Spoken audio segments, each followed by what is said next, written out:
நடிகை நயன்தாரா வெற்றிகரமான ஒரு ஹீரோயினா இருந்தாங்க. சில கசப்பான எக்ஸ்பீரியன்ஸ் மூலமா அவங்களுக்கு சினிமா கெரியர்ல ஒரு சின்ன பிரேக் ஏற்பட்டுச்சு. ஆனா அத தொடர்ந்து திரும்பவும் ஒரு வெற்றி வலம் வர ஆரம்பிச்சிருக்காங்க. ஆமாங்க. தொடர்ந்து நடிச்ச படங்கள்ல எல்லா படங்களும் ஓரளவுக்கு வெற்றி அடைஞ்சுட்டே வந்தது. அதுல ரொம்ப குறிப்பிட்டு சொல்லணும் அப்டின்னாக்கா, ராஜாராணி திரைப்படம். அந்த படத்துல அவங்க நடிச்சது இன்னும் அதிகமான மார்க்கெட்ட அவங்களுக்கு வரவழைச்சது. அத தொடர்ந்து நெறைய படத்துல நடிச்ச அவங்க, குறிப்பா சிம்புவோடைய இது நம்ம ஆளு படத்துல நடிச்சது, அவங்களுடைய ஃபிரெண்ட்ஸ் லிஸ்ட்ல இருக்கிற எல்லாருக்குமே கொஞ்சம் அதிர்ச்சியாவே இருந்துச்சு. அதனால டைரக்ட்டாவே கேட்டுட்டாங்க. "திரும்பவும் அவன் படத்துல நடிக்கிறியா?" அப்படின்னு சொல்லிட்டு. நான் சிம்பு கூட நடிச்சாலும் எங்களுக்குள்ளார லவ்லாம் எதுவும் வராது. சிம்புவா இருக்கட்டும், சிவகார்த்திகேயனா இருக்கட்டும் 2 பேருமே எனக்கு ஒண்ணு தான் அப்படின்னு ரொம்ப நக்கலா, கேஷுவலா சொல்லியிருக்காங்க.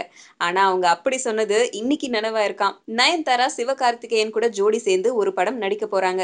இத அவங்களே விருப்பப்பட்டு கேட்டிருக்காங்களாம் ஒரு தயாரிப்பாளர்கள் கிட்ட. இத இவங்களே விருப்பப்பட்டு கேட்டிருக்காங்க.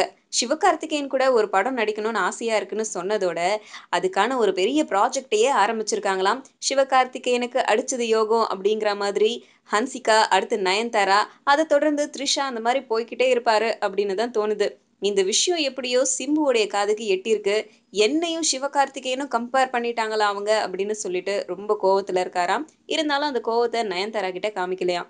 கோவம் இதனால மட்டும் தானா அப்படின்னா, இப்படி ஒரு ப்ராஜெக்ட்லாம் கிடைச்சதுனால, இது நம்ம ஆளு படத்துக்கு குடுத்த முழு கால் ஷீட்டையும் அவங்க வந்து முழுசா ஒர்க் பண்ணி குடுக்கலையாம். அதனாலயும் கோவத்துல இருக்கிறாங்க. இது நம்ம ஆளு டீம் பிளஸ் சிம்பு.